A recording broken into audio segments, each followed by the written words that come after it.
Greetings, Mavericks and new viewers.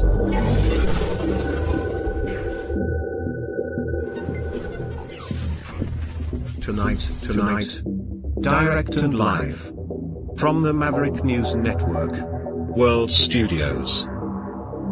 This is Maverick News with Rick Walker.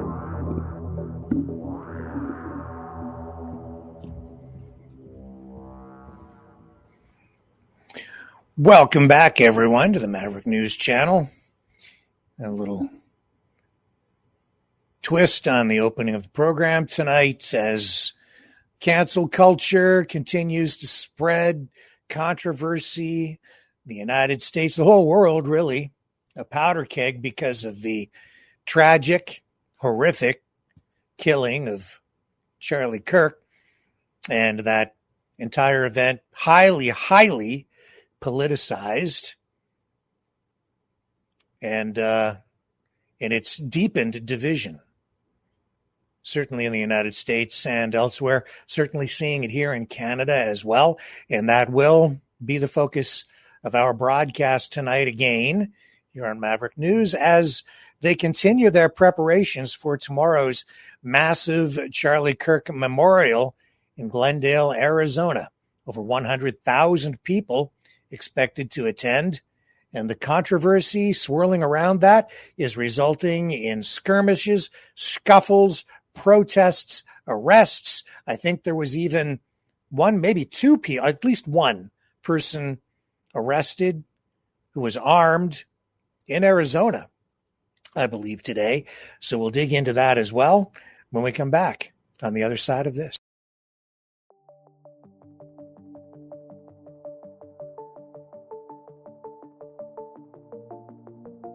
Greetings, brave Mavericks.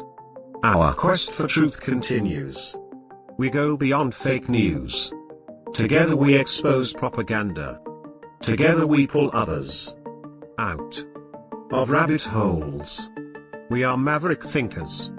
We are all unique individuals, defenders of individual rights and freedoms, credible, trusted, grounded in reality. Maverick News. Defending free speech. Donate at freedomreporters.com. Do it now. Tomorrow may be too late. Maverick News. The world is watching.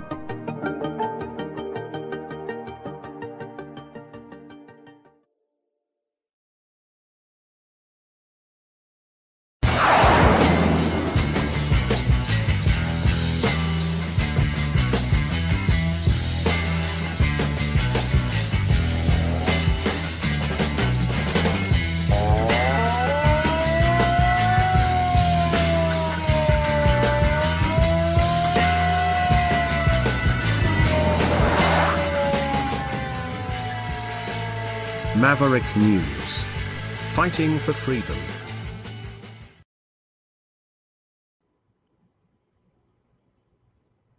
Okay, so the preparations continue tonight for the Charlie Kirk Memorial.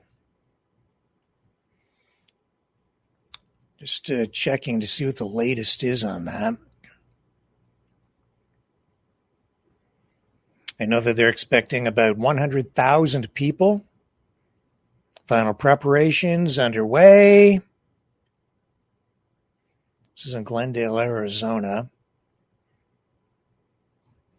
Let's pick this up here.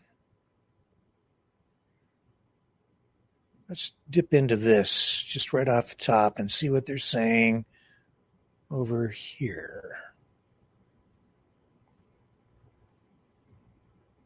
Here we go. Mainstream media. Underway in Arizona for the memorial for conservative activist Charlie Kirk, who was shot and killed last week at Utah Valley University. NBC's Dana Griffin is on the campus where students, staff, and community members gathered for a unity vigil last night. Dana, good morning.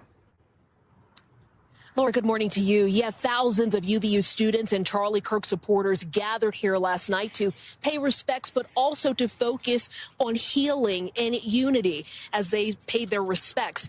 Now, many students were still struggling to process what they witnessed, and themes of forgiveness and understanding were addressed by speakers, including the UVU student body president. When you're running for your life, scared, and not knowing what's going to happen, those differences between us that used to seem so big turn into something so small.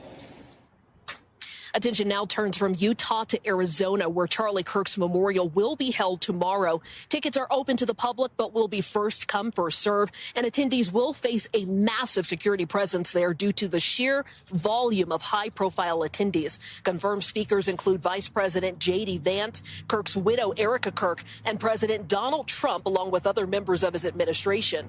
On Friday, the U.S. House passed a resolution condemning Kirk's assassination and praising him as a, quote, courageous American patriot. But some critics oppose the resolution, citing Kirk's controversial statements on women's rights, LGBTQ issues, and the Civil Rights Act. Now, there is a new warning this morning from the Glendale prosecutor, the top prosecutor there, saying anyone who plans to come there and protest to do so peacefully, or you will be prosecuted. Laura? Dana, we're also getting more information now about the background of that 22-year-old suspected shooter. What can you tell us about that?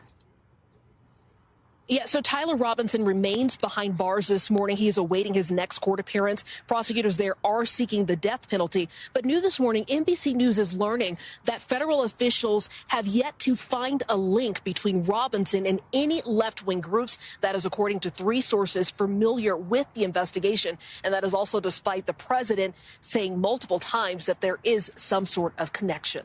Laura? All right, Dana Griffin, thank you. Appreciate it. All right, so big developments there. And Trump also saying that he is going to designate Antifa a terrorist organization.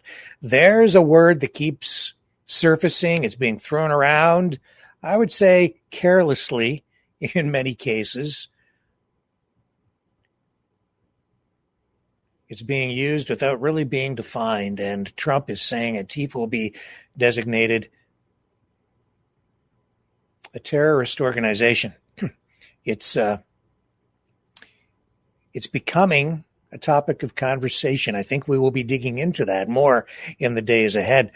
But back to what's going on in Arizona, as I mentioned, U.S. authorities arrested an armed elderly man, apparently after he injured a pro-Israel and Trump-supporting activist.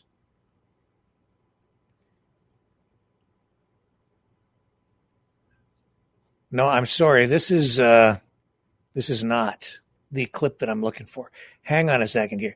This is an armed man charged with posing as law enforcement, after being detained. Scratch what I was reading to you. That was a false piece of information that's coming in. So disregard that. An armed man has been charged with posing as law enforcement after being detained at the site of Charlie Kirk's memorial. The man has been identified by Arizona Department of Public Safety as Joshua Runkles, 42 years old. He entered State Farm Stadium in Glendale, Arizona. And this was Friday and was exhibiting suspicious behavior. The spokesperson added that the man was posing as law enforcement and was armed. Quote, the individual is not a member of authorized law enforcement working the event and is currently in custody. The spokesperson said the U.S. Secret Service and local law enforcement are investigating the circumstances as to why he was at the location. Runkles has been charged with impersonating a law enforcement officer and carrying a weapon into a prohibited place. He was released on bond from Maricopa County Jail, the department added, and could not immediately be reached for comment, according to this. So who is this Runkles guy? And they let him go. They say that they don't believe the person was attempting anything nefarious. However, the advance was not done in proper coordination with the Turning Point USA security team or U.S. Secret Service. And also important to note that this was before the site had been fully sealed and locked down. And I'm getting some of this from NBC. That's why they're saying that this information is that he wasn't immediately available for comment, because this piece is coming from NBC, not just from law enforcement. So that's, I guess, somewhat concerning. We do have, as I said earlier, a real powder keg on our hands with deep, deep division and concerns. I believe Ben Shapiro has canceled all of his public appearances. We're seeing now tonight that ex-Smiths frontman Morrissey has canceled shows in Boston, Connecticut, due to what's being described as a credible threat.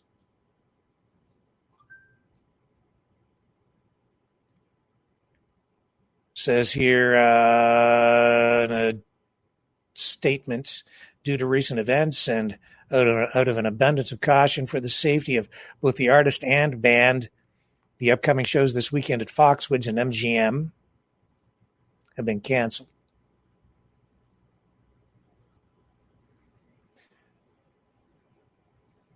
So the division continues and deepens.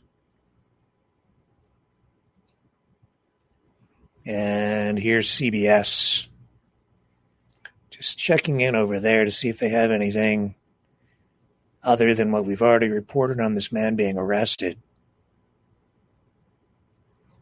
Our man arrested outside the site of Charlie Kirk Memorial in Arizona. Man told Secret Service agents he was a member of law enforcement, so same information. And this information, while he was arrested yesterday, information really just coming out fresh right now. Some of the most recent updates on this story posted even just minutes ago. And so this song that from Maverick and the News Brothers that we opened the program with tonight, Not Sad Enough, that's because, we're going through a period of MAGA induced cancel culture and pressure from the conservative side for everyone to fall into line and join in the mourning. I mean, mourning, mourning, like grieving. I've noticed that some conservative influencers are kind of pushing back. Candace Owens, I would say she's kind of gone a little bit nutty in the last couple of years, but she's pushing back, and she says she's not going to the memorial tomorrow. But many, many others are. As I say, about 100,000 people, they're selling tickets to the memorial. Highly politicized, but it is deepening division. It is resulting in all kinds of conflict. Look at this. This is a school board meeting in Maine. Everything went off the rails when a board member slaps a phone out of a man who's attending. They got into a heated exchange over this whole Charlie Kirk issue. A teacher has been placed on leave there over comments about the killing of Charlie Kirk.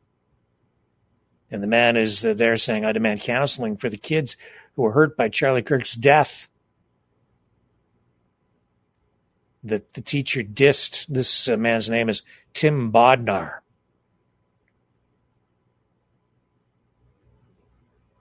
He says he can have free speech, but the teacher can't have free speech on the taxpayer dime. I'm going to run this clip, show you what happened.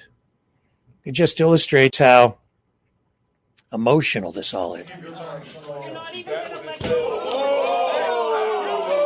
Is that what it says? And I demand their firing. I demand their immediate firing, because your lack of action, when this has been brought to your attention, that someone wished the death upon others, and you're okay with this, and there are people that are upset about this, and you couldn't give a crap about it. That's what this says to people. And my tone of voice is not yours to monitor, ma'am. How many decibels I speak, you cannot ask me to leave. I will not play by your rules. I will not be silenced by you anymore. Okay? This LGBTQAI plus nonsense and people wishing death on us, the Christians. And you know what? This is what a guy named Destiny said. He said those people are so dangerous. Their ideology is so backwards, so primitive, so hateful, that we have absolutely no choice but to kill them first, because they are a threat to us. And you're pumping that shit into kids' heads. Your teachers are pumping that shit into kids' heads. And I demand it stop. I demand counseling for the kids that were hurt by Charlie Kirk's death that he dissed. He can have free speech. He just can't have a job on taxpayer money. You need to check yourself and correct yourself and get rid of him. It is the will of the people, and we are done with you with your rules. She won't even look at me. You're a foul and evil woman. You're a coward. Hey. Why don't you look at me? Hey! You want to talk to me? That woman. Don't you insult that woman. Why not? Because she's doing the best she can, and you don't know what we think. She's not doing the best she can. You don't know what we think. We haven't even made a decision yet. You should have made a decision when you found out. When did you know? When did you know? On Friday. We're taking it. We're doing the best we can. We're too slow. The world is moving on way too fast for you, old man. I'm serious. We are in recess. Can I have There's 3 or 4 more public comment slots all left. of those in favor of adjournment, please signify. You're not Is even that what gonna it says?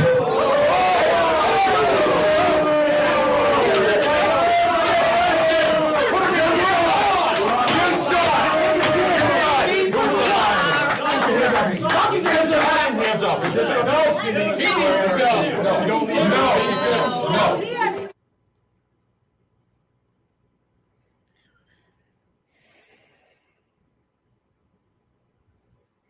It's getting dangerous.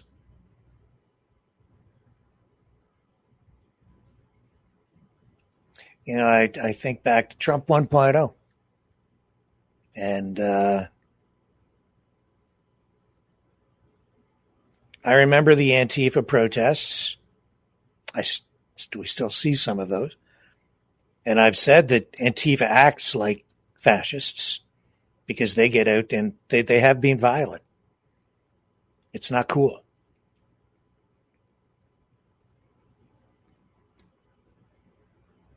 No, I see some bad things happening on both sides. Because I'm trying to be honest and genuine here. But I remember Trump 1.0, and I remember Ricky Rebel. Not me. The pop star guy, Ricky Rebel. Do you remember Ricky Rebel? He did the MAGA version of YMCA, not the Village People thing. He did his own. Anyway, I was like, he's like very gay, and has been a huge Trump supporter, MAGA supporter. This is the thing that's always kind of perplexed me. And you saw it in full bloom in that scuffle and that man's speech from the podium. The Christian right. They don't like transgender people. They don't like gay people.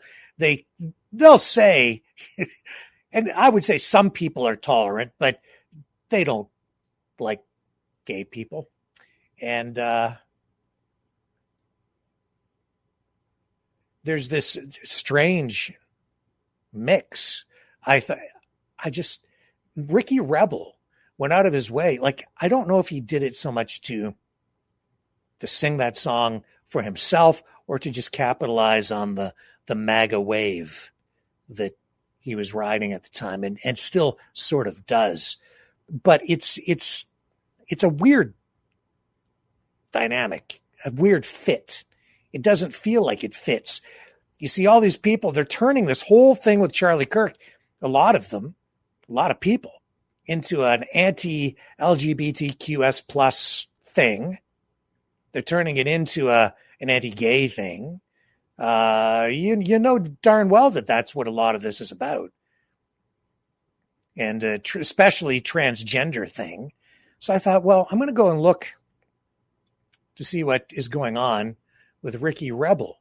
What has Ricky Rebel said? I haven't heard from the guy in quite a while. So I thought, well, let's just look up Ricky Rebel. Do I have it here? Here we go. Okay, so here's the Google search that I did. I just punched in Ricky Rebel Charlie Kirk. This is a very, very gay performer who has been a huge Trump supporter, but I haven't heard from him in a while. And he says, Ricky, he was a good man. The violence needs to stop. So I thought that's interesting, appropriate, I would say, to say something like that. Some new videos from him.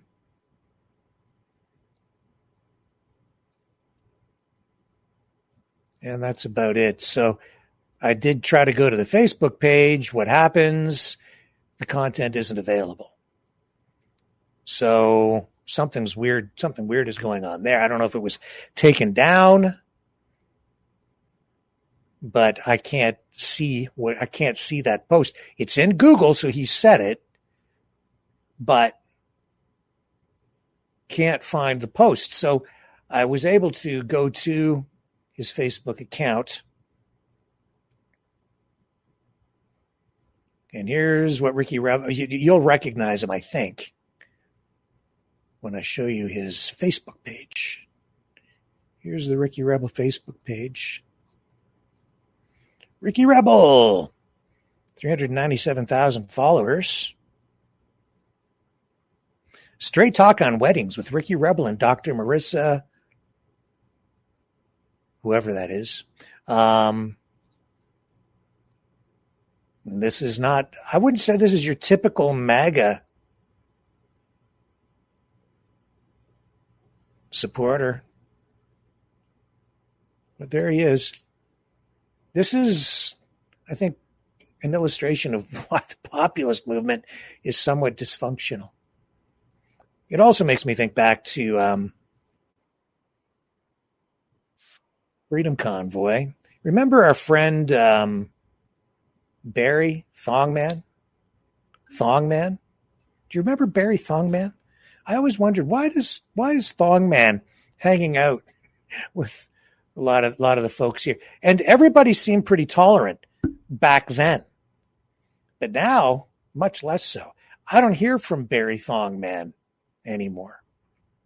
Haven't heard from him in a long time. Haven't seen anything from him. Haven't seen any posts from him in a long time.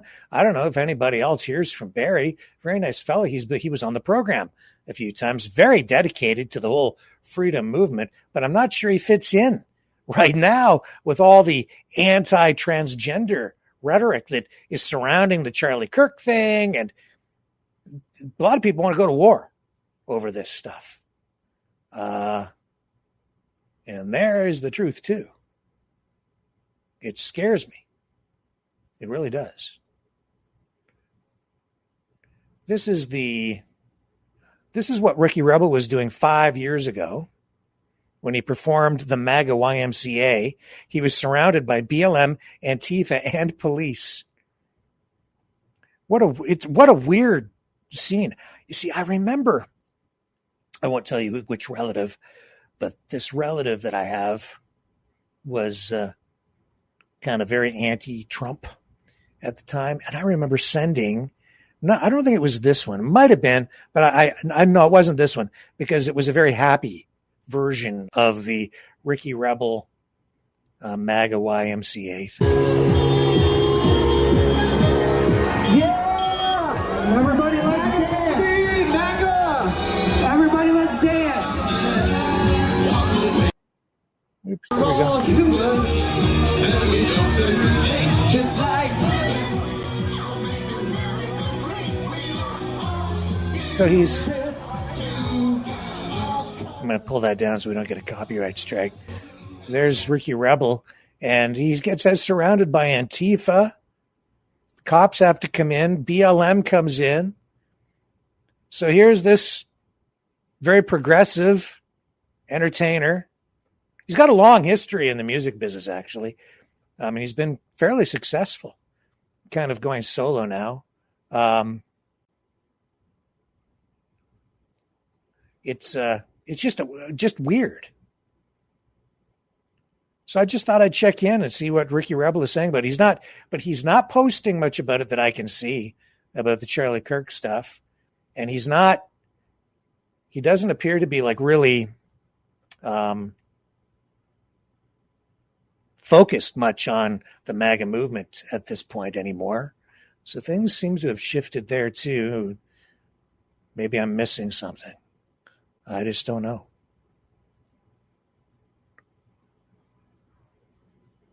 But that's what makes MAGA sort of dysfunctional. I wonder if the people like Ricky Rebel who supported Trump and MAGA before really saw where all this was going to go, you know? Okay, my computer's freezing up a little bit here, so I'm going to take a little bit of a break. We'll come back so I can smooth things out and maybe just deliver a little bit more focused commentary just while I'm not wrestling with the computer so much. Stay with me.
Maverick News.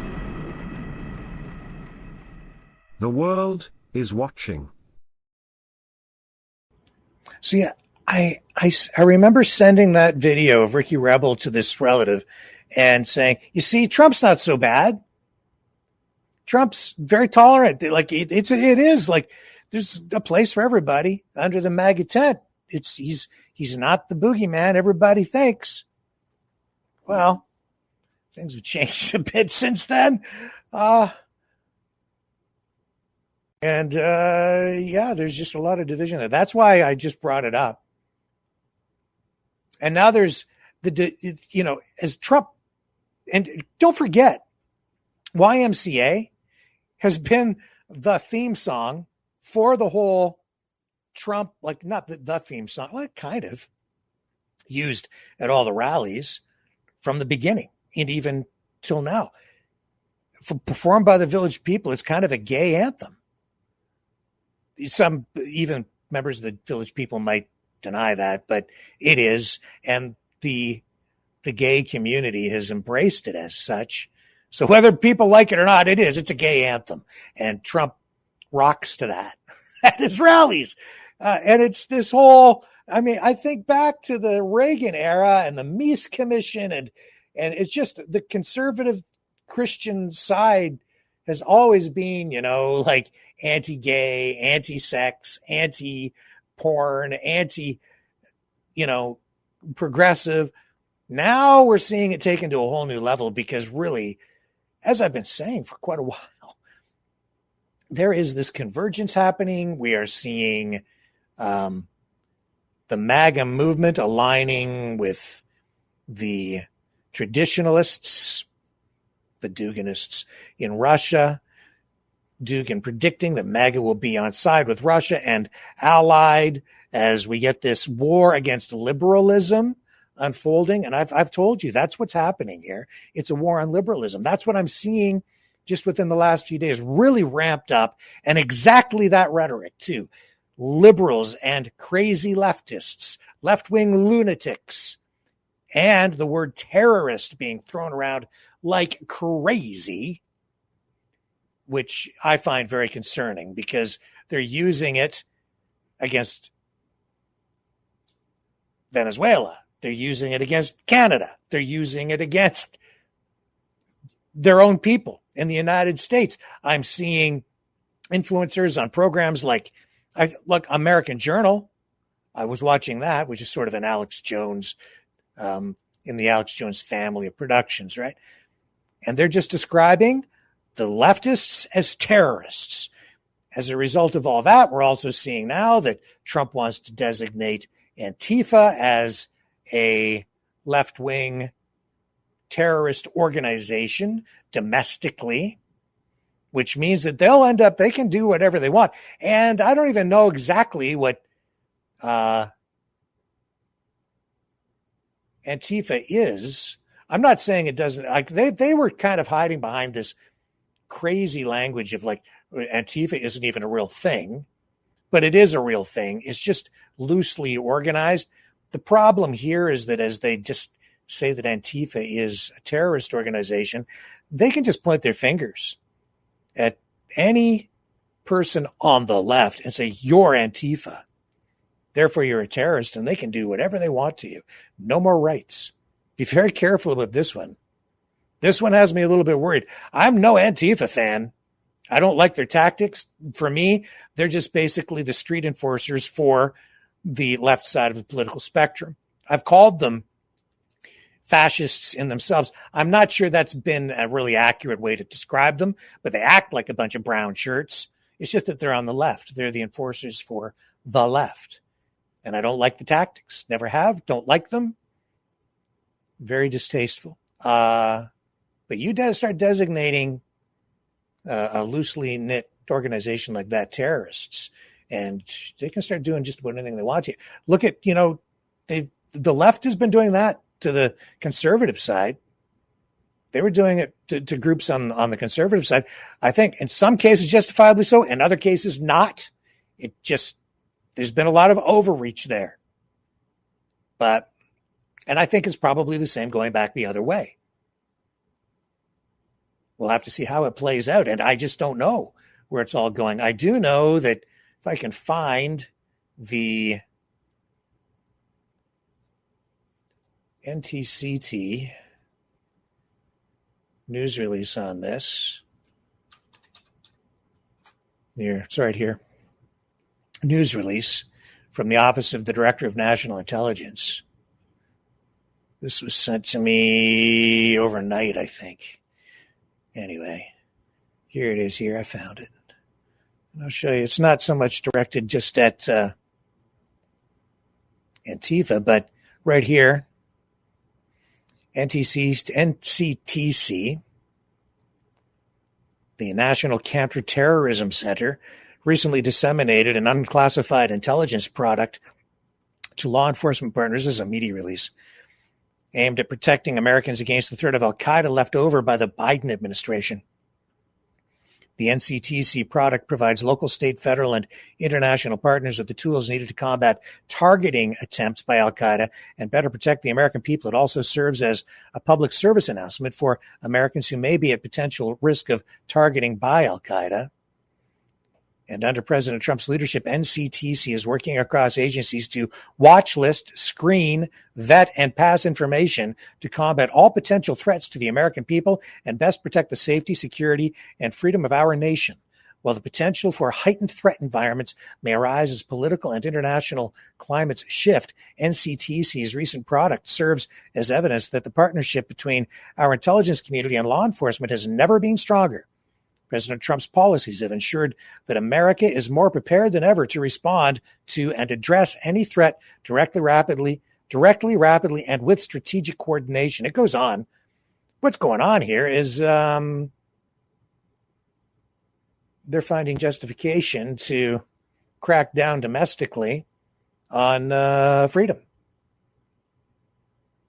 Is it justified? Are they using this phrase terrorist too loosely? Probably, so that they can engage in government overreach. It's interesting to me that while the Biden administration was accused of doing these very things, and to some degree they were, when I think back, when did we lose most of our freedoms? When was it at its worst? When Trump was in office. The lockdowns, the mandates, all of that stuff, when Trump was in office. Then we got Biden. Things, seem to be kind of getting back to closer to something almost normal, but there were still a lot of problems. Now Trump's back in, and look at the world. And look at what's going on with government overreach. Look at what's going on with crackdowns and surveillance, and it's off the charts. And the country is more deeply divided than ever before. Very concerned about it, man. And now they're talking of, using this word terrorist. When did we hear that? After 9/11. Then they set up the whole Department of Homeland Security, and we became, very surveilled after that. Now with this whole Charlie Kirk thing, it almost feels like they were ready for it. I'm not saying that, I don't want to engage in the conspiracy theory that this was like a planned thing, but they seem to like have all the things ready to go. Whether they knew it was going to be him or somebody else, I guess maybe just prepared in the event of something happening, and it happened, or maybe they just have responded very quickly. But man, they are capitalizing on this Charlie Kirk death in a political way like I've never seen before. It is off the charts, crazy, worldwide, global, sparking protests in the streets everywhere.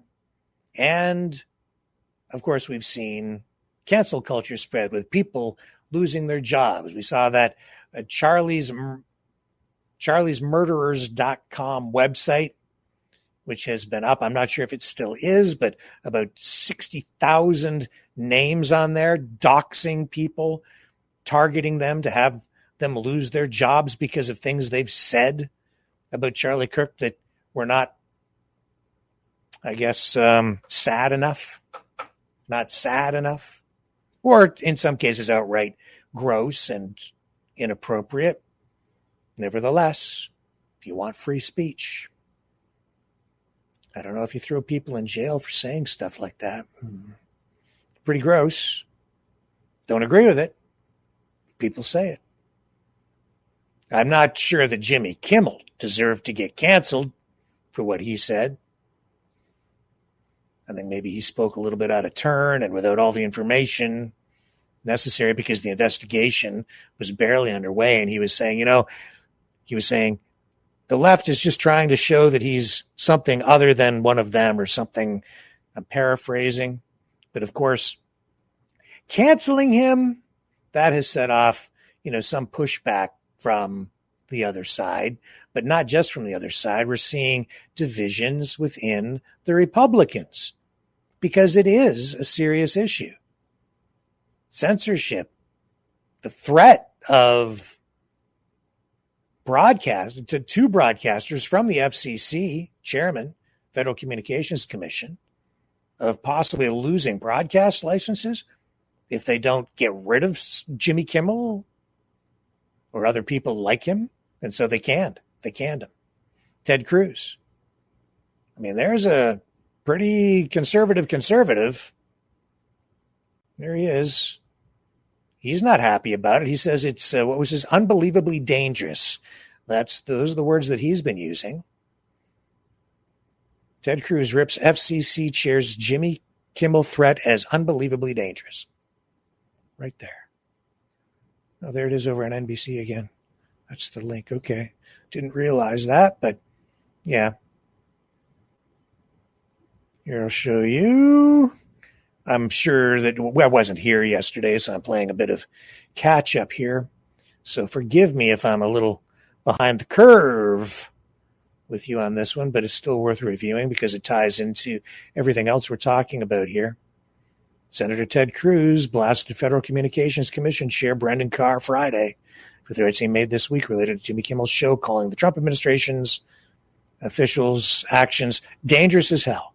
He says, I think it is unbelievably dangerous for government to put itself in the position of saying we're going to decide what speech we like and what we don't, and we're going to threaten to take you off air if we don't like what you're saying, Cruz said on his podcast, Verdict with Ted Cruz. He went on to say, I like Brendan Carr. He's a good guy. He's the chairman of the FCC. I work closely with him. But what he said there is dangerous as hell.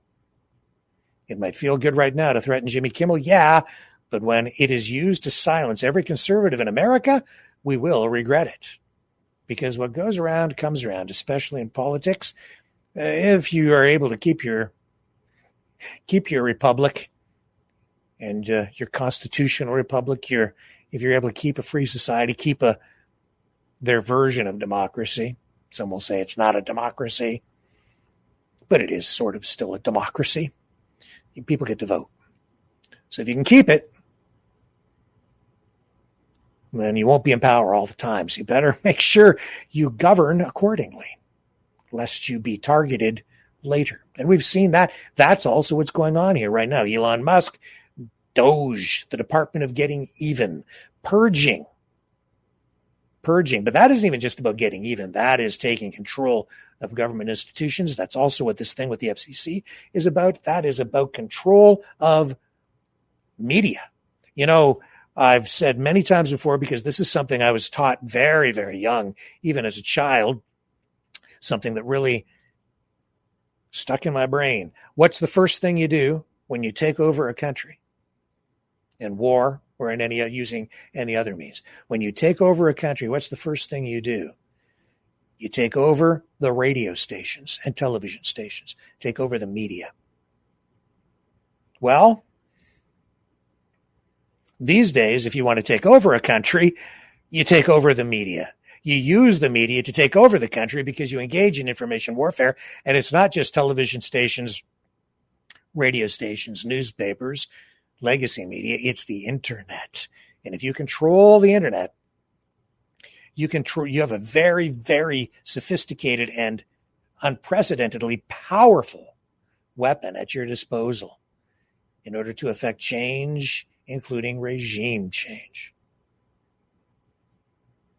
Take note, because we are under attack. Of that, I am sure.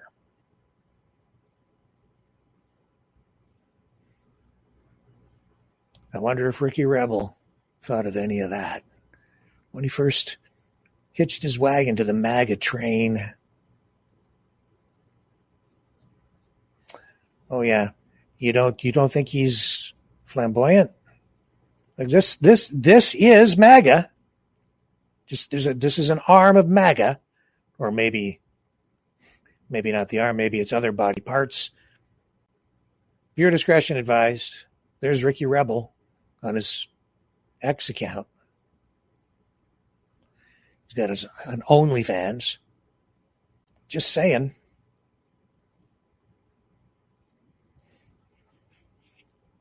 I'm not so sure that Ricky Rebel would be welcomed into, like, say, that school board meeting by that guy. Well, the other people there might, but the guy speaking wouldn't. You know what I'm getting at. It's pretty nasty out there. And yeah, I'm talking about this convergence. I'm talking about this shift in alliance. Trump is aligning himself with countries that embrace this whole traditional values thing, right? Russia, Hungary, and you'll see, and I think it's what you see. He's always going on about China. I'm not so sure that he really wants to go after China in the way that he's telling everyone. But we are seeing just within the last few days as well that Trump has been signaling that he might even pull military support for the Baltic states around Russia. Even as we're seeing drones and Russian fighter jets violate NATO airspace. And Trump doesn't seem concerned about it in the things that he's saying. And all of this, if you really look at what his focus, he says that the reason they're potentially, and I think they will, pull back on support for Baltic states militarily, even through NATO, is because they have to focus on homeland defense. But really, everything he does seems to be predicated on alignment with anti-progressive political objectives, anti-liberal political objectives. And that's resulting in this huge shift in the way the United States is addressing foreign policy. And I think the majority of even mainstream and older, I think that the analysts here in the West largely don't understand what is going on.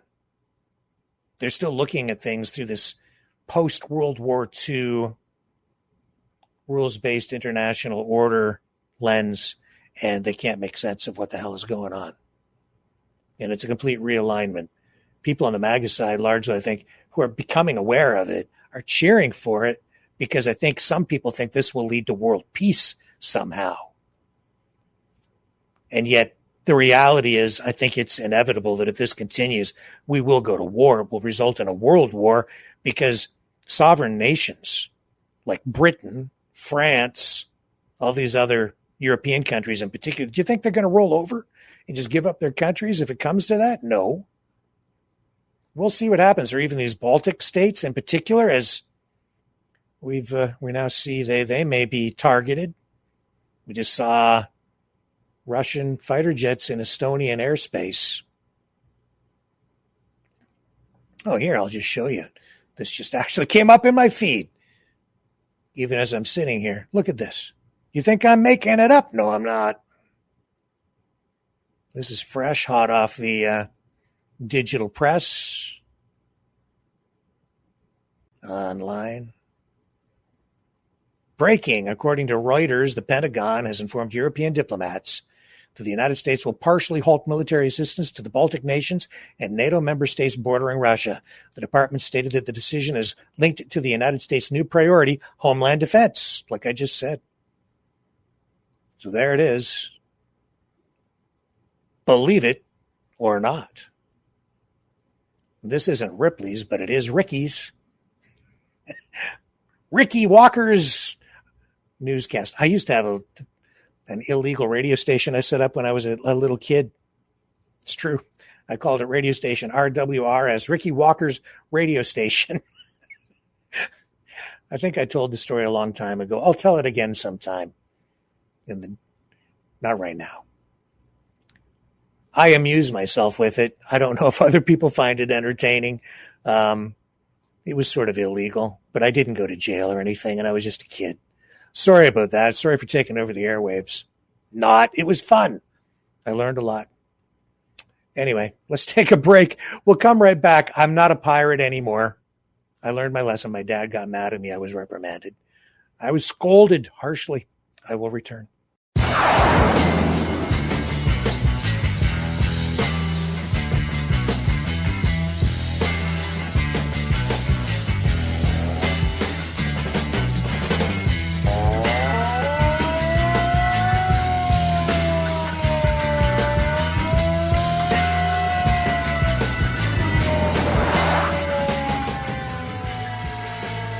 Maverick News. Fighting for freedom. So yeah, the friction, the fighting, it all continues. It happened that there was a lot going on in Ottawa today, too. 2 people arrested there for mischief. This pretty big protest, I think it was involving largely climate change activists, I believe. So the Ottawa Police Service say the 2 people were arrested for mischief. Yeah. So you had protesters from Ottawa and Gatineau. They went to the capital to call on the government to prioritize human rights and reverse course on planned cuts to jobs and public services. They called this the Draw the Line protest, and it brought climate justice, migrant justice, indigenous justice, labor rights, anti-war, Palestine solidarity groups all together out on Wellington Street outside the Prime Minister's office. So they kind of blocked the street there for a while, I guess, with their protest. Don't know if they had a permit. And there were similar marches have been organized for cities and towns across the country, including Vancouver, Edmonton, Saskatoon, Winnipeg, Toronto, Montreal, and Charlottetown. They marched from Parliament Hill to the U.S. Embassy and then to the Human Rights Monument on Elgin Street. Started out as a climate rally, they said, but then they realized they need to build a much larger coalition. So it's all about bringing people in. We're standing in solidarity with Palestine, people who are standing up for peace, they say. And this is a quote from Drew Jay, the executive director of the Council of Canadians, saying that they're standing up for peace in the face of a potential quadrupling of military spending. That would be the answer to Trump's call to increase the military budget and Canada's contribution to NATO. All countries pushing for, 5%? So I have a little bit of video I can show you here. This is the CTV feed. We'll pick that up and just show you how the mainstream media is treating this protest. And of course, we're always hearing about the sort of the double standard for protests and why don't you arrest these people? What about these guys?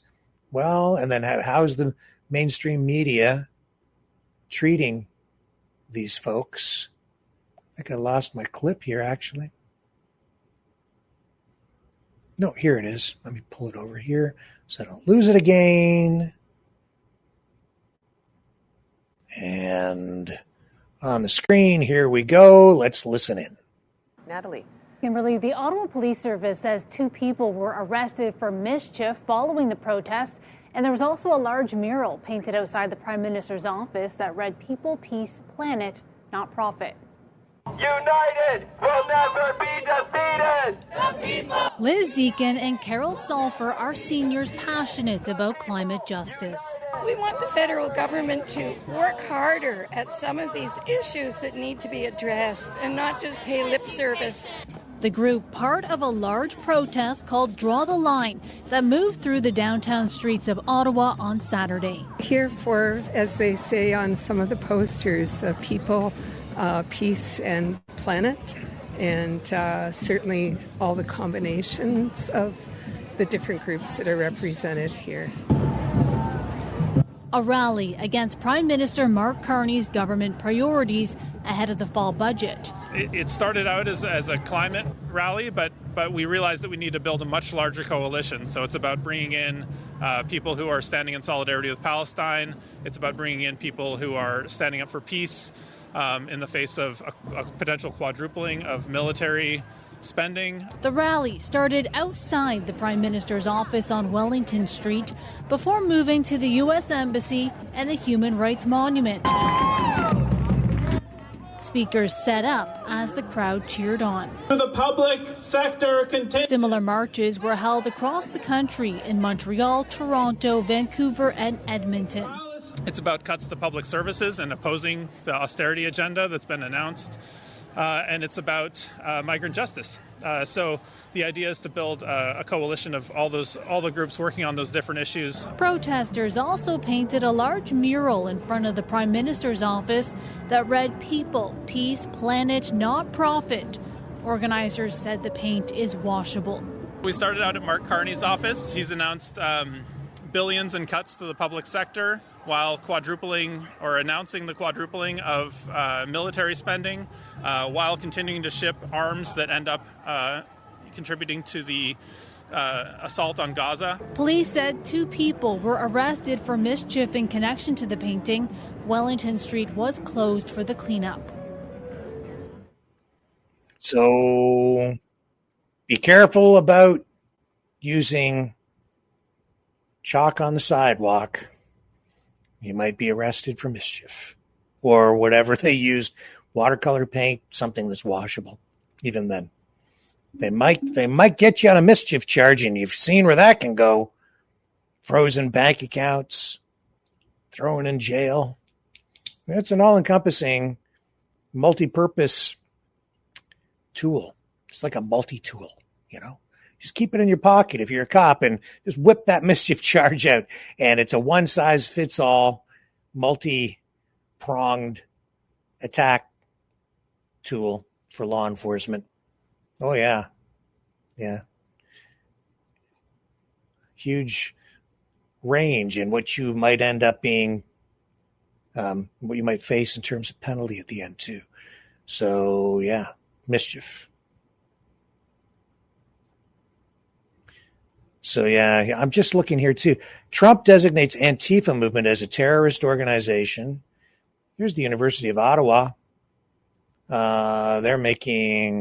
They have at least one professor over there able to comment on this.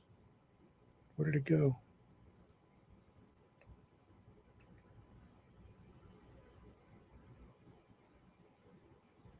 No, it's right here.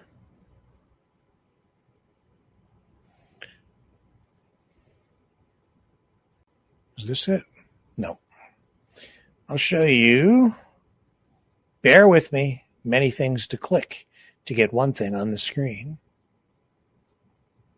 There it is. Professor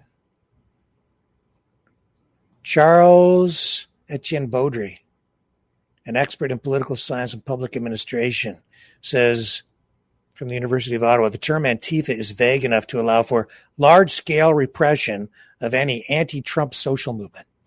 We already have a glimpse of the extent of the Trumpist approach with the pressure exerted on ABC through the Federal Communications Commission to take Jimmy Kimmel's late night show off the air.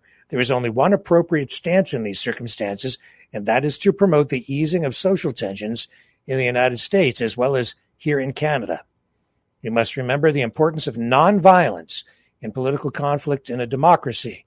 This does not mean that we should stop criticizing the Trump administration's actions and its divisive rhetoric, which is fanning the flames of these tensions.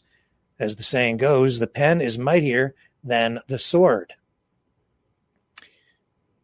Now, since Trump came out with that statement and said that he plans to designate Antifa a terrorist organization, I have seen some political activists in this country on the right also issue statements saying that the Carney government, the Canadian government, should do the same, lest Canada be viewed as a potential terror threat to the United States. And then, what did we see just this past week with Kash Patel in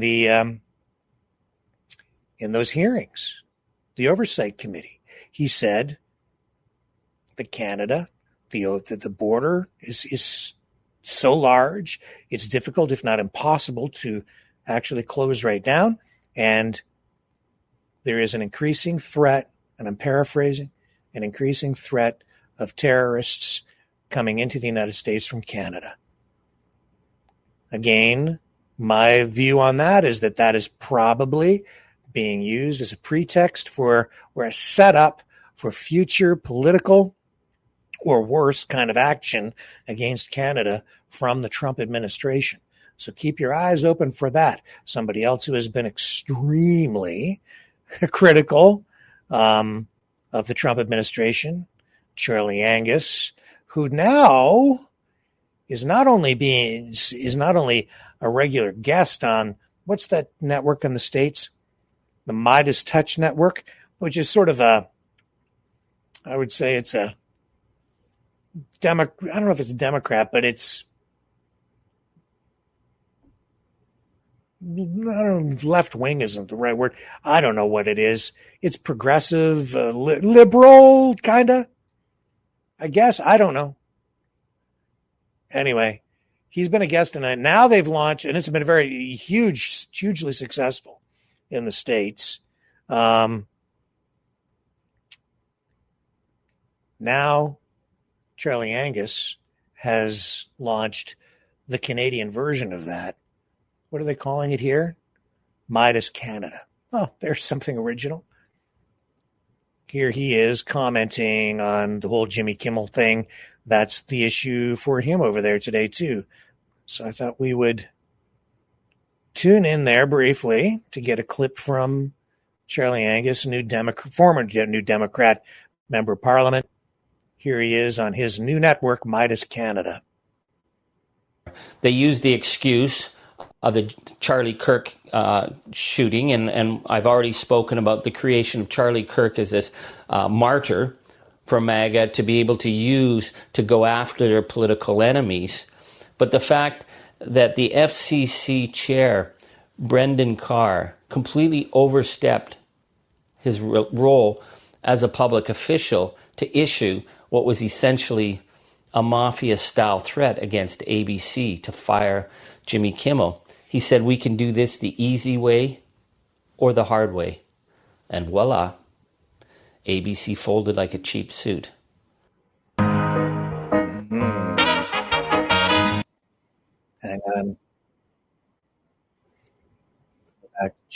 He's making is that the fascist power in the U.S. is getting so confident that they can go after the major networks and have people fired. If they can take down Jimmy Kimmel, they can take down anybody. That's the message. That is the fascist playbook in its most essential form. You know, when Hitler burnt the books, they didn't go to some obscure school. They went right in the center of Berlin, right in the center of the cultural heart of the nation. A nation that at that time was the academic leader of the world. That's where they burned the books to send a message. And we see how Trump has gone after the Smithsonian Institute, and they crumbled. How he's gone after university after university, not small colleges. He's gone after the Ivy Leagues, because if they can be made to kiss the ring, then what standards are there for anyone else? And the fact that someone as popular as Jimmy Kimmel can be fired because Donald Trump doesn't like him is about sending a message. I'm thinking about how fast it all happened. You know, the only thing that I could think in my life was the sudden collapse of the Berlin Wall. I mean, we'd grown up, my generation, in the shadow of the Iron Curtain. We thought that this monolith would never fall except by possible nuclear war. And then over the space of about 9 months in 1989, there was incident after incident that led to the crumbling of that seemingly impenetrable wall. You know, when Estonia announced that they were going to have domestic laws that superseded Soviet laws. In June 1989, when Solidarity ran in the first open election and defeated the Communist Party in Poland. That same month, when Hungary brought down the Iron Curtain by allowing open passage to Austria. In East Germany at that time, the people who were meeting, one of the groups was called the Church from Below, the punk rock anarchists, the peaceniks, the church activists who began going out in the streets and holding public rallies. Not too many people came out initially, and the Stasi came after them, beat them up, but then parents started coming out, grandparents and workers started coming out, and more people came. By October 9th, there were over 70,000 people in October 9th, 1989, marched in Leipzig. A week later, the numbers were at 120,000 and 300,000. And then the whole power of a nonviolent movement brought that wall down. As we look back, we realize that the rot had been there in the Soviet institutions for a long time, just as we know that the rot of rage and red state versus blue state and politics that are being played out in the United States has been steadily rotting the American democratic project. And so maybe it's just coming down now with what seems with incredible speed, But if we look back, maybe it's all going to make sense. But there's a thing that really strikes me. You know, when we look at the collapse of empires, and this is the end of the American century that led the world for 80 plus years on the global stage, the American century that was about democracy and open markets, it's gone. What we're seeing now, of course, is the rise of the gangster ideologies of Putin, turf battles with China. But normally, civilizations collapse from a number of series of issues. External invasion by a superior force. Plague, as in the Justinian plague that really damaged the remaining parts of the Roman Empire. Environmental collapse, we have seen serious drought, famine. Or the people rise up against the oligarch and the upper class because of the inequity. This is the first time that an empire collapse happens because the oligarchs go after the people. What we're seeing with Trump is this full-on war on the working class, on people's rights, on the arbitrary detention and kidnapping and pulling people out of places of work. It is the oligarch class attacking the people that has led to this collapse. So where do we go from here? Well, who knows? But if you look at the fascist playbook, it doesn't look good unless we start resisting. I think the issue of Jimmy Kimmel is that he becomes a perfect symbol. You know, a funny guy, a TV guy, someone who's a personality much more than a political figure who becomes a threat to the system by just even poking it. What it tells me is that words now really matter. We've been living in a world of slogans for too long, but words suddenly matter again. People's ideas matter. This is why in Alberta, MAGA Premier Daniel Smith was going after books like The Handmaid's Tale in 1984. Words matter. Taking a stand matters. You know, there's no going along to get along in this age right now. This is how we end up with people being put in cages. As I said, you know, the one principle of standing up to fascism is that there's no bystanders. You are an enabler or a resistor. But the other lesson that we're really learning right now is that you can't cede ground to them by being reasonable. You know, when I called out the Canadian Parliament for giving a standing ovation for the right of freedom of speech of Charlie Kirk, blah, blah, blah. Anyways, I had some blowback. People thought that I was being mean to the government. And this woman wrote to me and said, this was really unfair. You know, the government was trying to build bridges. Well, here's another lesson you need to learn about fascism. If you build a bridge. Well, I think that's part of the problem is that we're hearing there's no more dialogue. Or very little. Both sides are saying, can't listen to those guys. They want to kill us, or you can't listen to them, or we can't talk to them. We've tried, but all the evil is over there. Both sides are saying that you're not going to get any kind of peaceful resolution if you stop talking to each other. And while both sides are saying that they've tried or that they're willing, I don't see any genuine effort in a serious way from either side in that regard at the moment. So I am not, well, I should say I'm worried. That's the word. Jay Leno asked about this. I miss Jay Leno. I really miss Johnny Carson. Late night talk shows back in those times. Just a little, well, they just weren't political the way they are now. But Jay Leno says that this really isn't anything new. I think it is new in the way that it's happening. But, you know, he's kind of on the money here, but you can see that he's sort of concerned too. I'm on Jimmy Kimmel's side on that one. Yeah. Have you heard anything? Do you No, I haven't heard anything. I know why people would contact me, but no, I haven't heard anything. How's the playing field change, Jake? What's that? How's the playing field change? Well, that remains to be seen, doesn't it? So we'll see. We'll see. Could you have ever imagined something like this happening when you were on the air? Yeah, these kind of things happen all the time. But, you know, you don't get canceled saying popular things. You get canceled, you know, sometimes, usually it's the truth that winds up getting canceled. So we'll see what happens. So Leno says that he's on Jimmy Kimmel's side.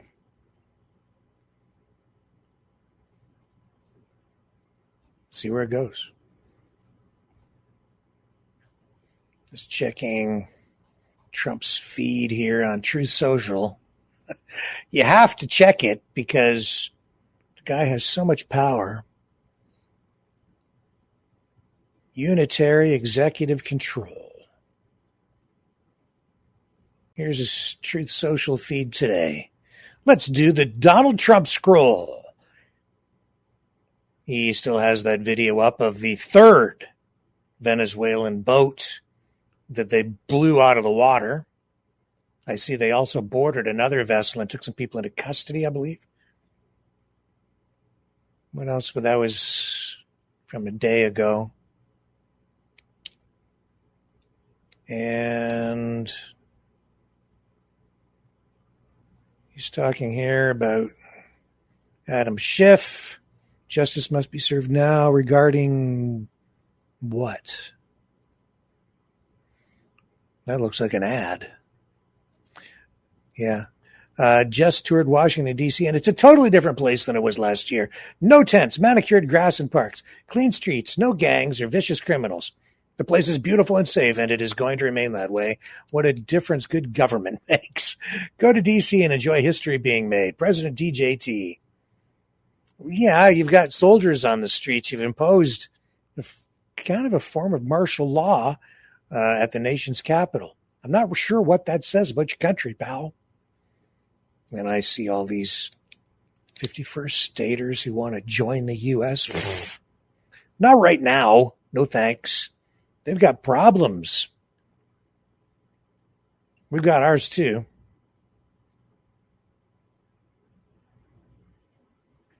Okay.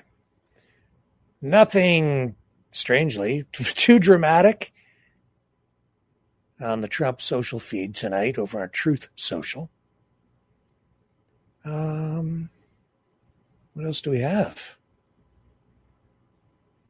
It's just Charlie Kirk, Charlie Kirk, Charlie Kirk. And all kinds of protests, clashes. Here are people clashing with ICE. This is in Illinois, Broadview. Looks like a clergyman wearing a clerical collar approached this building and was shot repeatedly with sting ball rounds. We've seen them shooting these protesters there with sting balls. I saw an older lady just like pummeled, pushed around, manhandled, shot with those sting balls, arrested. Saw that overnight. These are people trying to kind of obstruct the ICE agents as they go to and from the building.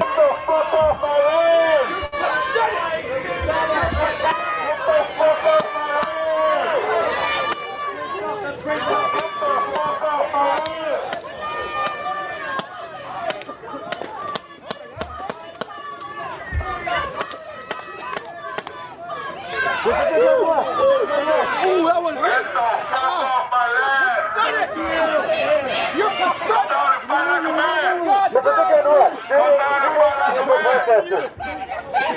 This is gonna look really good in your fucking court case. We gotta get your eyes right. Hey, we gotta get your eyes right so you can come back. Hey, we gotta get you right so you can come back. We can bring you back in 5 minutes. We gotta get you right so you can come back. You're pathetic. I already went to the hospital once. Your country is ashamed of you. God is watching you. God is watching you. God is watching you. God is watching you. God is watching you. And you will pay for this. Come to the sidewalk because they're going to keep shooting him. I'm telling you, he watched this guy.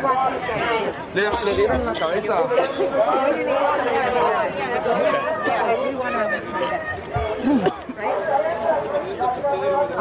side, opposite side. Get hit the top of his head.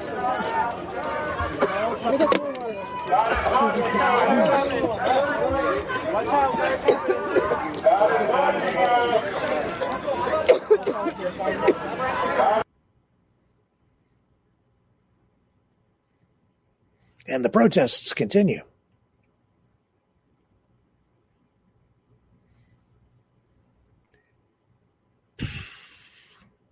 Not looking good, folks. All you have to do is just scroll down Twitter, and it's just full of this stuff. What a cesspool. Let's do that. Let's take a look. Straight up Twitter scroll. X. Charlie Sheen doesn't think actors should talk politics, but did indicate his views on Trump altered when he decided to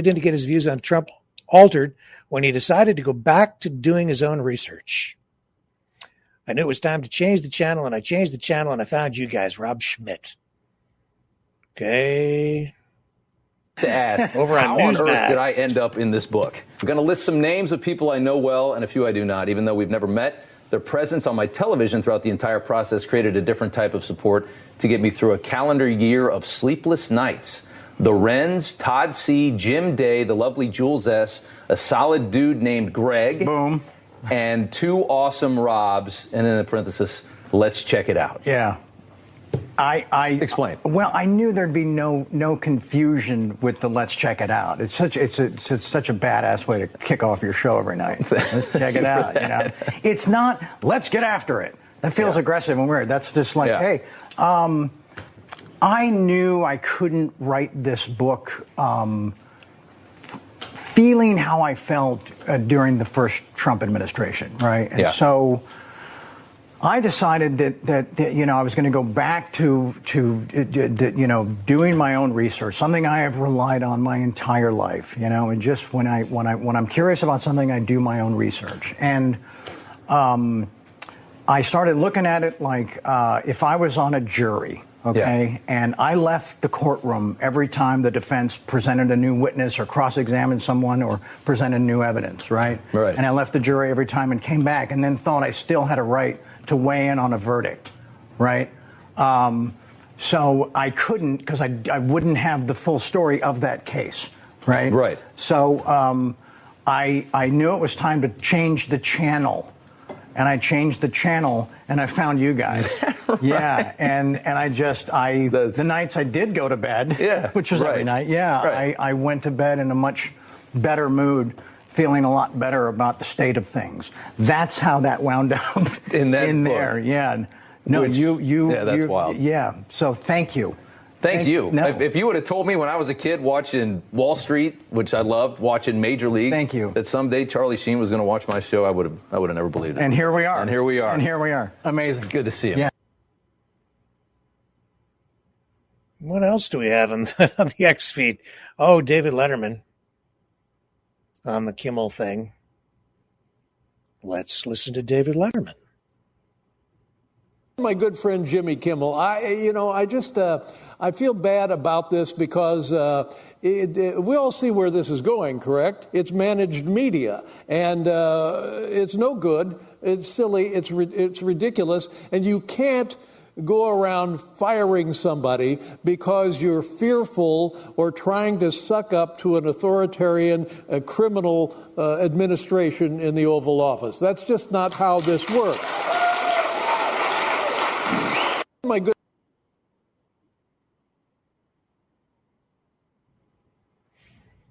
And here's Jesse Waters saying Jimmy Kimmel is lawyering up and is going to war with Mickey Mouse. That'd be ABC, Disney. Kimmel brought his attorneys to a secret powwow, he says, with ABC executives. Kimmel can make it right by saying, I'm sorry, is what Jesse Waters is saying here. But ABC is looking for a reason to cut his failing show loose. These are Jesse Waters' words in his post. Here, we'll show you. Here it is. Jimmy Kimmel's at war with Mickey Mouse, and he's lawyering up. Kimmel was spotted heading to his attorney's office last night in Hollywood, where he had a powwow with Disney executives. Jimmy's not happy because his old time slot is airing reruns of Celebrity Family Feud. He's refusing to apologize and wants to come out swinging and blast Charlie Kirk and MAGA. A major protest was planned today outside of ABC Studios here in New York City. Let's see what that looked like. Bring back Jimmy!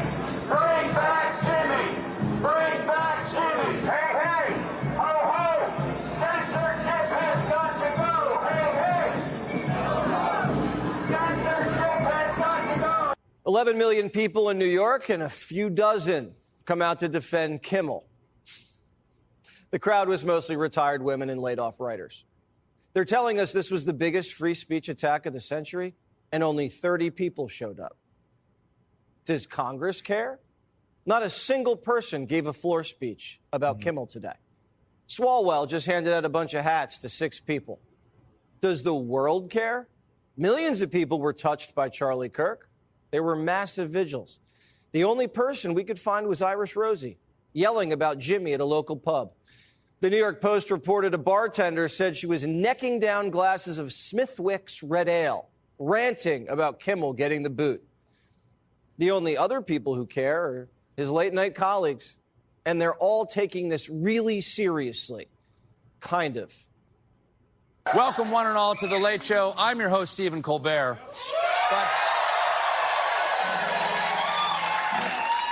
But tonight, we are all Jimmy Kimmel.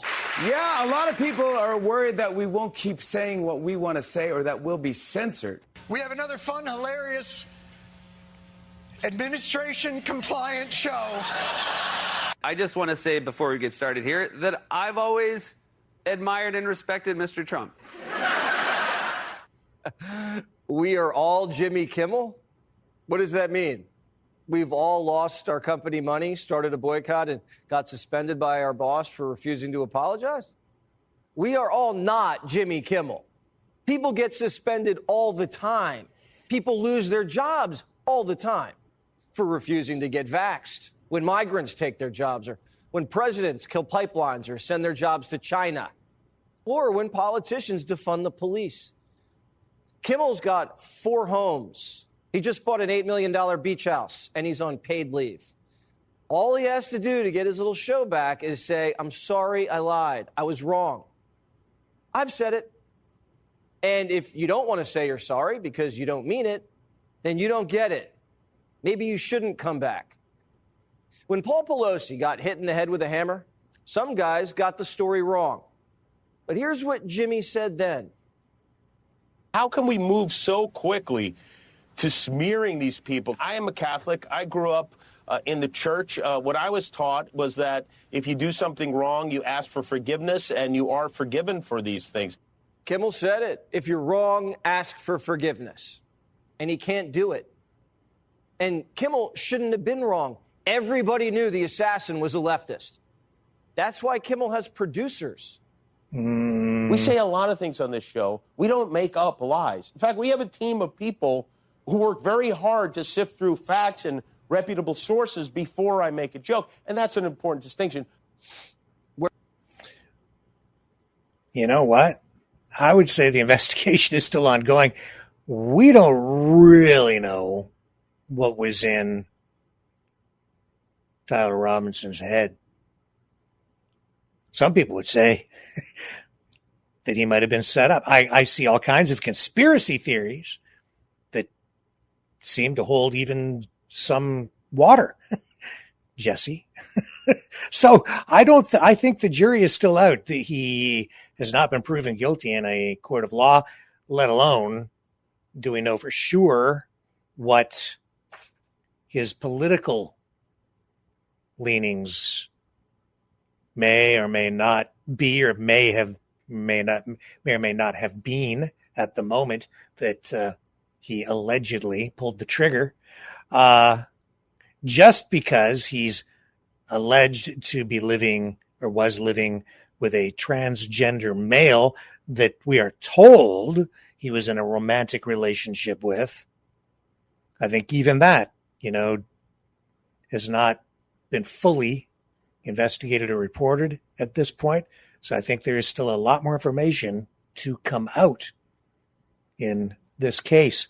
And I wouldn't say that just because he was maybe in a relationship with a transgender person that he wasn't a MAGA supporter.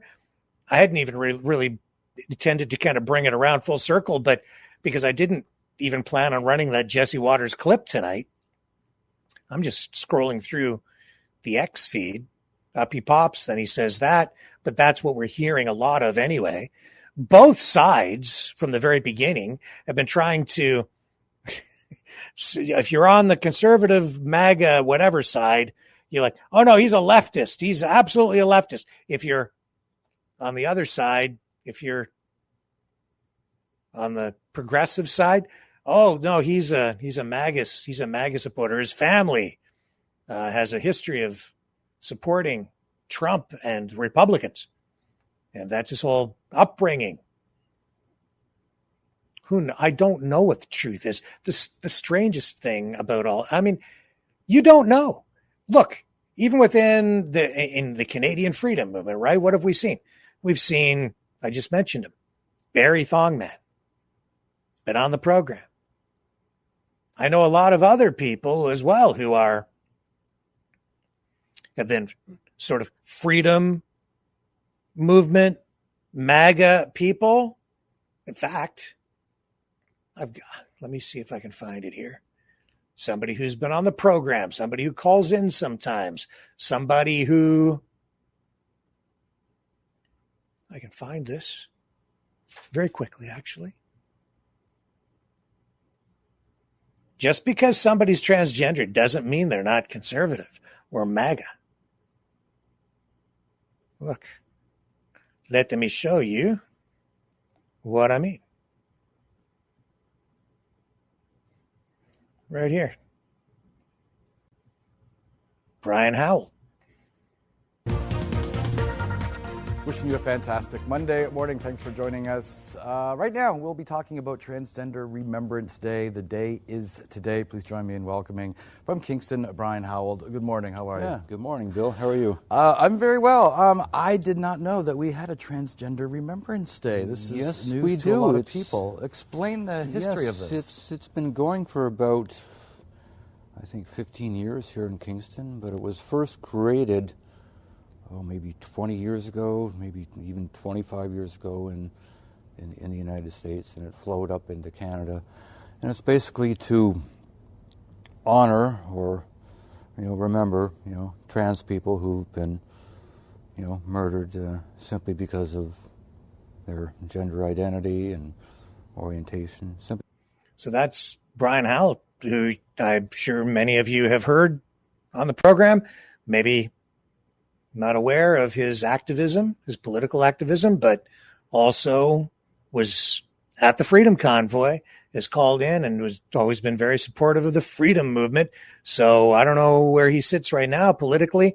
I think he's kind of shifted and maybe isn't so oriented toward Trump and MAGA, but I'm just saying that the populist movement is in many respects pretty dysfunctional because it is a broad tent bringing in people from some conflicting ideologies where they're converging and trying to bring it all together. Now you're seeing a lot of that dysfunctionality play out even within the administration that Trump has put together. He's kind of the glue holding it all together, but I'm not sure that it's going to hold, especially with the RFK stuff and what's going on at the CDC. We'll see if RFK Jr. can hold on over there. We also have the Tim Pool weighing in on this, and we'll give him a little time here, give him a voice tonight. Weighing in on the whole Kimmel thing. remains. I'm an anti-communist and a counter-revolutionary. Let's get into it. Here's the story from Mediaite. Kimmel was reportedly about to give controversial monologue when he was suspended. Quote, he has to take down the temperature. So there's been a couple different additions to this story. Yesterday, in the middle of the show, we learned that he was not planning on apologizing. Take a look at this. When asked by The Hollywood Reporter, the source said Kimmel was not planning on apologizing. He felt that what he said did not require an apology. Media reports, according to CNN, which spoke to an unnamed source familiar with the situation, Kimmel was preparing to deliver a monologue on Wednesday evening, addressing the backlash he had received for another monologue that week about the murder of Charlie Kirk. The Wednesday monologue was described by CNN source as very hot and would have reportedly targeted President Trump's MAGA base. Quote, if Jimmy went on the air, there would have been no way back from that monologue for Jimmy. We didn't want that. Everyone deeply values him and wants him to come back, but he has to take down the temperature. After publishing the source's quote Thursday, CNN stealth-edited its article, removing the first half. This is crazy, right? Everyone deeply values him and wants him to come back, but he has to take down the temperature. The decision to suspend Kimmel's show was reportedly made by Disney CEO Bob Iger and Disney's co-chair Dana Walden in hopes of protecting Kimmel and the Disney brand from accelerating the controversy. The author of the article, CNN entertainment correspondent Elizabeth Wagmeister, previously suggested on Wednesday that it was unlikely Jimmy Kimmel Live would return to television anytime soon. So now we have a very clear picture. Jimmy Kimmel is not sorry. He does not want to apologize. In fact, he wanted to go further with it, and they described it as very hot. And let's just say it. The executives at Disney were scared he was going to inflame tensions. And you know what I think? I said this yesterday, that these executives, the reason why they're basically shutting down these employees that are praising the death of Charlie Kirk, calling for more or fanning the flames, is they're probably thinking they're next. Nobody wants to be in the crosshairs. And if you're a media executive at a time when you've got two sides blaming the media, they're... Oops. Okay. I lost the feed there, but that's okay. You've got the gist, saying kind of the same things that Jesse Hot Waters was saying. Kimmel should apologize, blah, blah, blah. Okay, so that's a view. There's another view out there where some people just don't believe any of it. And all you have to do is take, a scroll down X, and you'll see that some people just are not buying any of it. Because like any of these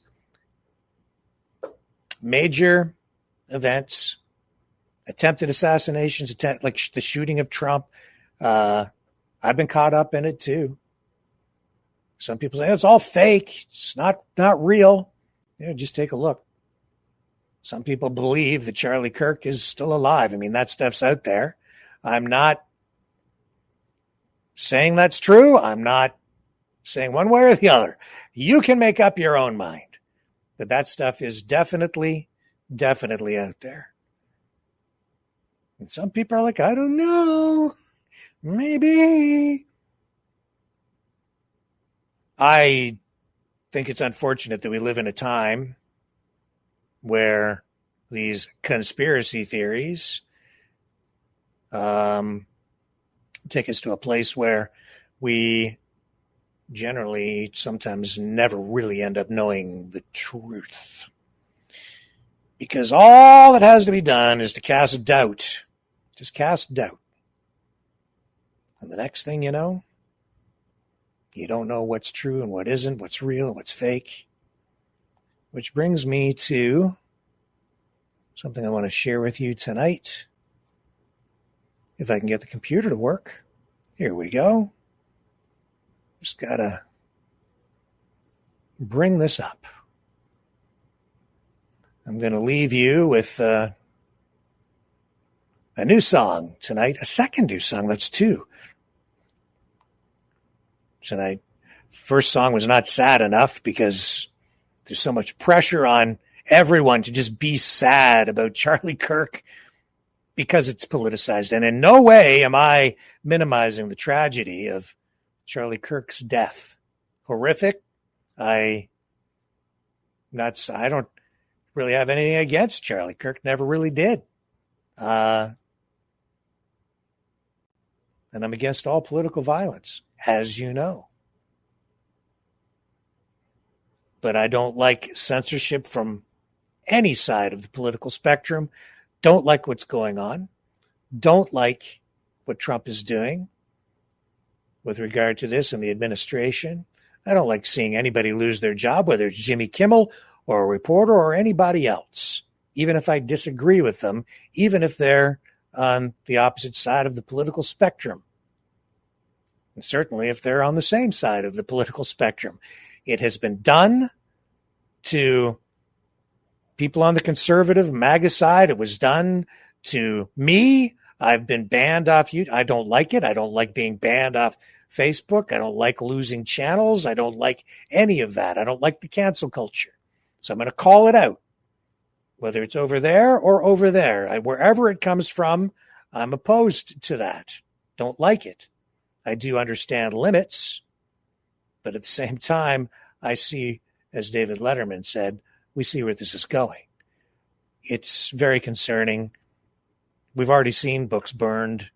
We just saw, what's her name?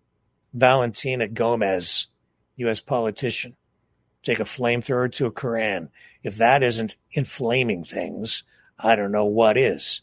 Now we're seeing, inevitably, it started right away, as it always does, with all of these things, the conspiracy theories surrounding the Charlie Kirk assassination. Believe what you will. And with that, I'll leave you with this tonight, this newest song from Maverick and the News Brothers. It's all fake. See you back here tomorrow night, 7 p.m. Eastern, on The Flip Side.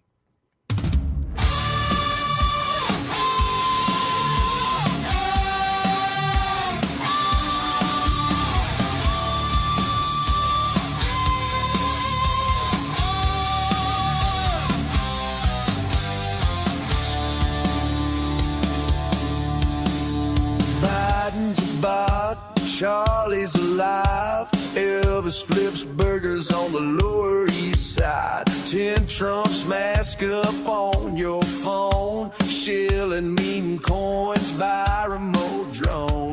Graphene needles in your veins. Chemtrail sugar fries your brain. George Floyd's American hologram pie.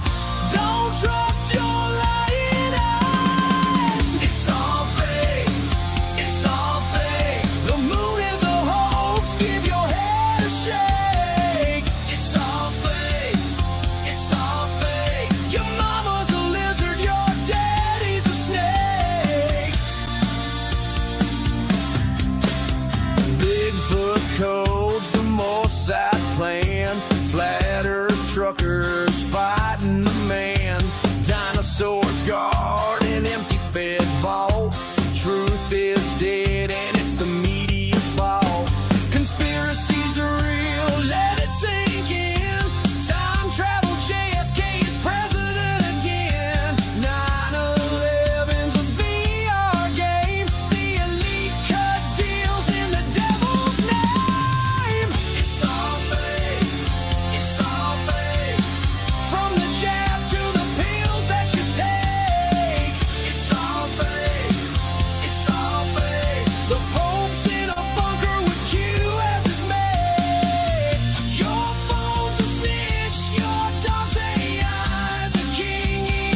This has been a Maverick Multimedia production.